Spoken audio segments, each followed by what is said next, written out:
Can you remember a moment when a brilliant idea flashed into your head? It was perfect for you. And then all of a sudden, from the depths of your brain, another thought started forcing its way forward through the enthusiasm until finally it shouted, "Yeah, great idea, but what if you fall on your face?" What do you do when you fall on your face? Do you try and jump right up and hope no one noticed?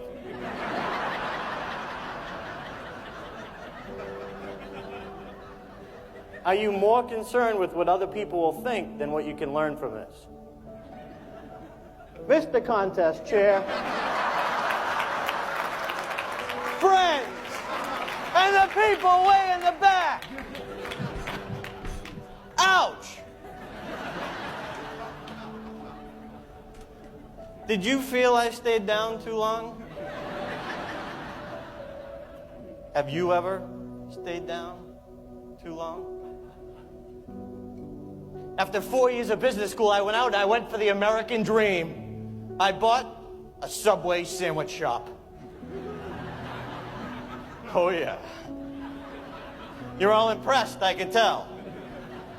I don't want to brag or anything, but in 6 short months, I took a $60,000 debt, and I doubled that debt. That's right, I turned Subway Sandwich Shop into a non-profit organization.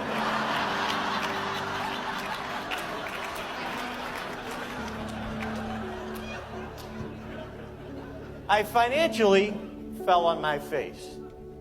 But then I remembered, I was not the only one from my hometown of Auburn to fall on his face.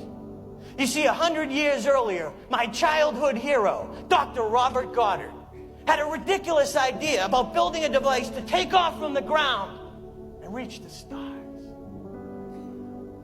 Dr. Goddard was the reason we landed on the moon. I remember when I had my ridiculous idea, I was listening to a tape of Brian Tracy, a great speaker. He asked a question. He said, "What would you dare to dream if you knew you wouldn't fail?" I struggled for an answer, and then, bing! I'd be a comedian.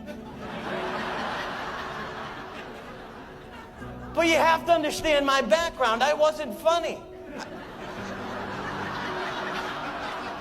I wasn't considered a class clown. In fact, the first time my brother ever laughed at me was when I told him I wanted to be a comedian. Ouch! Who do you want to be? What changes do you want to make in your life?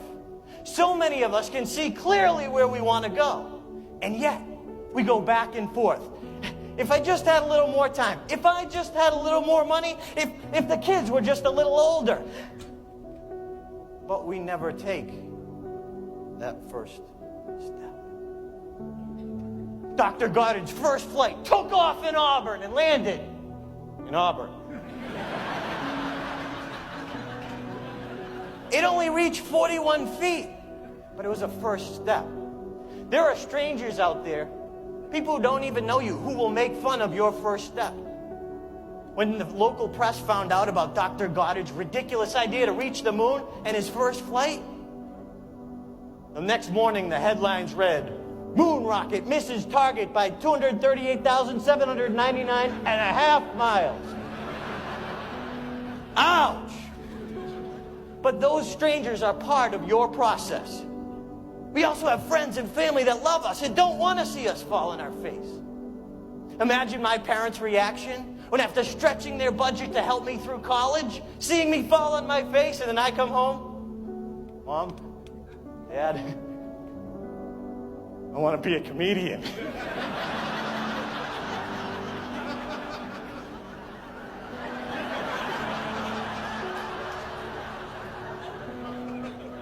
I was met by silence. They too are part of your process. After a year of struggling in the comedy world, I'll never forget one night. I was bombing for 20 minutes. It was horrible. So I went for my surefire bit. I brought a woman up from the audience, and she stood directly behind me. She put her hands forward in place of mine. It's an old improv technique. She would tell the story with her hand gestures as I would tell it verbally. And it works best. The more animated the hands are.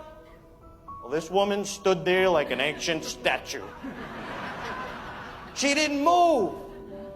I turned to her in desperation. I said, please do something with your hands. She did.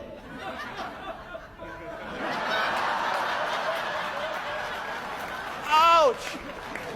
I immediately called my mentor, Rick. I said, Rick, I bombed. I died. They hated me. Rick said, so?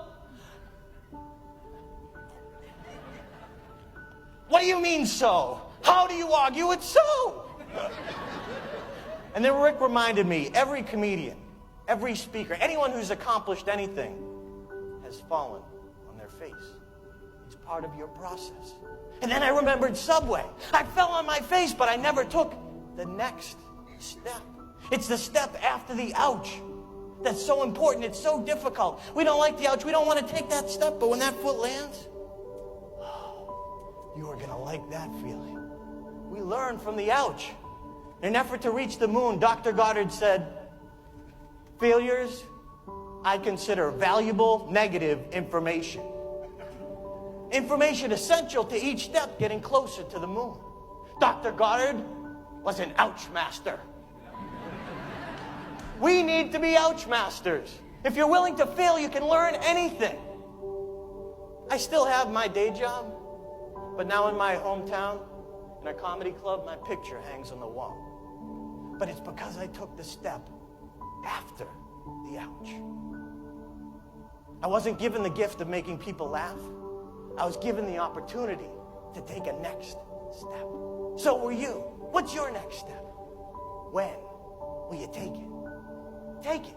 I didn't want to look back on my life and think, never did try that comedy thing, but instead, I paid all my bills. We're all going to move forward and try and reach a point, but we're going to reach a point headed to our goals where we get stuck and we can't move. But we're so afraid of that ouch, we forget that if we lean forward and take a risk and fall on our face, we still made progress.